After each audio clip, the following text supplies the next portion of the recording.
तरक्की याफ्ता नहीं थी। 17वीं सदी से जब साइंसी और सनती इनकलाब आया, उसके नतीजे में सनत ने बेशुमार नए मसाइल पैदा कर दिए। उन मसाइल में से एक मसला ये है कि दुनिया में जेलेटिन बनाया जाता है। ये जेलेटिन जो है वो कोलाजन से बनता है। कोलाजन जो है वो या तो फलों से निकाला जाता है या सब्जियों से निकाला जाता है, और ज़्यादातर कोलाजन जो है वो जानवर की हड्डियों से निकाला हुआ गूदा है। ये जानवर की हड्डियों से निकाला हुआ गूदा कोलाजन बनता है। कोलाजन के बाद फिर एक लंबे प्रोसेस से गुजारने के बाद फिर ये जेलेटिन बनता है, और ये जेलेटिन जो है ये तकरीबन 500 दवाइयों में इस्तेमाल होता है, और तकरीबन 250-300 लोशनों के अंदर ये भी इस्तेमाल होता है। कैप्सूल का कवर भी वही है, और बहुत सारे टैबलेट्स के ऊपर भी यही कवर होता है। अब इसको हलाल माना जाए तो कैसे, जबकि वो मुर्दार जानवर की हड्डियों से लिया हुआ गूदा है। अगर उसको हराम माना जाए तो इन तमाम मुश्किलात का हल क्या होगा? जाहिर है 500 दवाइयों में इस्तेमाल होने वाली चीज़ है, उसको कैसे हम हराम कह सकेंगे? अगर हराम कहेंगे तो दुनिया वाले फौरन कहेंगे देखो तुम्हारा इस्लाम हमारे दौर का साथ नहीं दे रहा है, तुम्हारी दवाइयों को भी हराम कर रहा है। और अगर हलाल कहेंगे तो हलाल कहने की कोई शक्ल नहीं निकल रही है, इसलिए कि वो जानवरों की हड्डियों से निकाला हुआ गूदा है, तो क्या किया जाए? चुनाचे इस मौजू पर एक आलमी सेमिनार हुआ मक्का मुकर्रमा में, कोई फैसला नहीं कर सके वहाँ उलमा।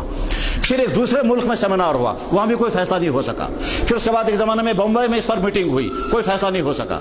उसके बाद फिर हैदराबाद में एक मीटिंग चल रही थी इसी टॉपिक पर कि साहब जेलेटिन जो तकरीबन 500 दवाइयों में इस्तेमाल होने वाली एक लाजमी लिक्विड चीज़ है, उससे हम बच नहीं सकेंगे। इसको हलाल मान लें तो कैसे हलाल मानेंगे जब वो मुर्दार जानवर की हड्डियों से निकाला हुआ गूदा है? और अगर हराम मान लें तो उम्मत मुश्किलात में फंस जाएगी, क्या किया जाएगा? चलो फिर मीटिंगों पर मीटिंगें होती रही, कोई फैसला नहीं हो सका।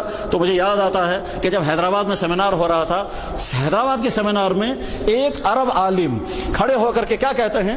कहता है वो यूं कहता है, वल्लाह लस्तु बिहनफिय्यिन, लोगों भाई मैं हनफी नहीं हूं, वलाकिन हल्लु हादिहिल मुश्किल फी फिक़्हिल हनफी, इस मुश्किल का हल फिक़्ह हनफी में निकल आएगा।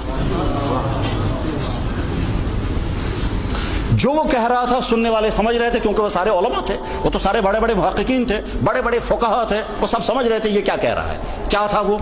इमाम अबू हनीफा रहमतुल्लाह ताला के फ़िक़्ह हनफी में एक उसूल है, वो उसूल कि किसी चीज़ की हकीकत अगर बदल जाए तो उसका शरई हुक्म भी बदल जाता है। तब्दीली माहियत के नतीजे में तब्दीली अहकाम हो जाते हैं, इनकलाब माहियत के नतीजे में हुक्म भी बदल जाता है। गोबर को जला दिया गया, जलाने के बाद अब ये राख बन गई, क्या ये राख भी नापाक है जैसे गोबर नापाक था? जवाब है अगर नहीं, अब ये नापाक नहीं है, वो तो गोबर की हकीकत बदल चुकी है, उसका केमिकल चेंज भी हो गया, उसका फिजिकल चेंज भी हो गया, उसकी तासीर भी सारी बदल गई, आग ने उसकी तमाम हकीकत बदल दी है। अब ये राख जो है ये राख पाक है, गोबर पहले नापाक था। इंसानी फुजला जमा किया गया, उसको जलाया गया, जलाने के बाद ये जो राख है, ये राख अगर बदन में लग जाएगी ये नापाक नहीं है। ये इसकी सादा सी मिसाल है। इनकलाबी हकीकत से अहकाम बदल जाते हैं। ये उसूल कहां से लिया था? इमाम अबू हनीफा ने ये उसूल लिया है हदीस से, और वो हदीस है हदीस बरीरा। हज़रत बरीरा रज़ी अल्लाह ताला अन्हा हुज़ूर नबी अलैहि सल्लम के घर में एक बांदी थी, आज़ाद शुदा बांदी थी। एक मरतबा हुज़ूर घर में तशरीफ लाए तो जब खाने के लिए बैठे तो हुज़ूर की खिदमत में कोई सीधा सादा खाना पेश किया गया। तो आपने फरमाया कि जिस वक्त मैं अंदर आया था उस वक्त गोश्त की खुशबू आ रही थी, सो माज का धो वो गोश्त कहाँ रखा गया?